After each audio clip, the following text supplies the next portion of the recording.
Sa liblib na baryo ng San Lorenzo, may isang lumang ospital. Ito ay tinayo noong dekada 50 at sinarado noong 1978 dahil sa sunod-sunod na pagkamatay ng mga pasyente sa hindi maipaliwanag na dahilan. Ngunit sa lahat na parte ng ospital, isang silid lang ang hindi pinapasok ng kahit sino noon pa man. Ang silid 4. Ayon sa mga lumang tauhan, may isang babaeng pasyente na inilipat sa silid 4 na diagnose na may postpartum psychosis. Si Maria, isang 22 taong gulang na bagong ina, dinala sa ospital matapos mamatay ng kanyang baby.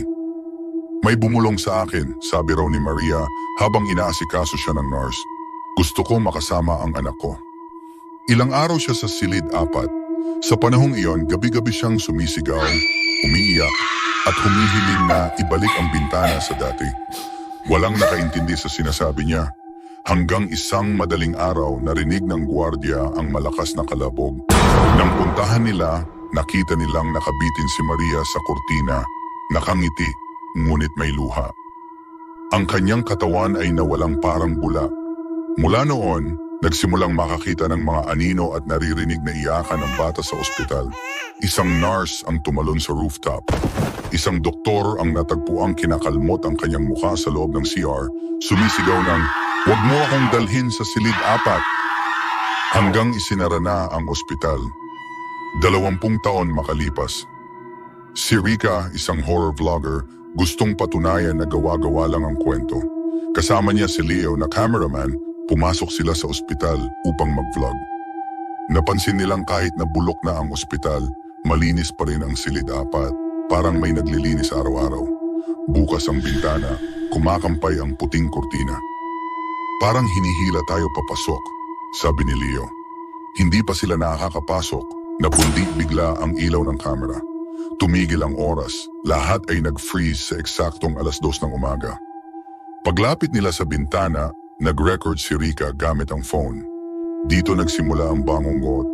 Sa video, hindi nila napansin ngunit kita sa footage, may babaeng nakasilip sa salamin ng bintana. Duguan ang mukha at may baby na nakakapit sa kanya. Ibalik mo siya, ibalik mo siya, bulong mula sa likod ni Rica. Pagharap niya, walang tao. Ngunit nang balikan nila ang footage, nang ilabot sila, nasa likod na ni Rica si Maria, inaabot ang tiyan nito. Pagkaraan ng ilang minuto, napansin nilang nagsisimula nang mag-iba ang silid. Ang sahig ay tila basang semento, may marka ng mga paa ng sanggol sa bawat gilid. Ang kurtina ay humaba, gumagapang sa sahig, hinahaplos ang mga paa ni Leo. At ang bintana, hindi na ito bintana kundi isang itim na siwang na tila may humihigop palabas. Hindi na sila nakalabas. Kinabukasan, isang grupo ng paranormal investigators ang pumasok sa ospital matapos mapansin ang viral na live ni Rica na putol bigla sa gitna ng sigawan. Wala silang natagpuang tao, ngunit sa silid 4, may 2 bagong marka sa pader, mga kuko, duguan, na para bang may pilit na gustong lumabas.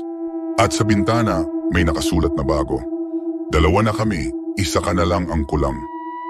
Nagustuhan mo ba ang unang episode ng ating kwento? Please like and share. And leave a comment kung handa ka na sa episode 2. Follow Anino Chronicles para sa mas marami pang nakakakilabot na mga kwento. Dahil baka ikaw na ang susunod na makarinig ng iyak mula sa silid 4.